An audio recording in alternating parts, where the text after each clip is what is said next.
Assalamualaikum. Tips cucuk udang rangup, 2,5 cawan tepung gandum, isi udang, bawang besar, cili besar, daun bawang, semuanya hiris, ada sedikit garam dan sedikit chicken stock.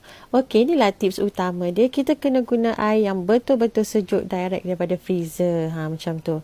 Masukkan dan gaul, adjust kandungan air sejuk tu sampailah kita dapat tekstur yang macam ni. Itulah tips dia. Mesti air yang betul-betul sejuk.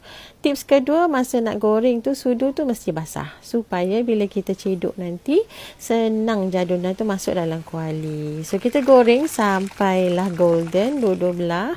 Dan kalau ada bancuhan lebih, boleh simpan dalam chiller. Nanti baru goreng pula. Okey, dah golden macam tu, angkat. Ni testimoni.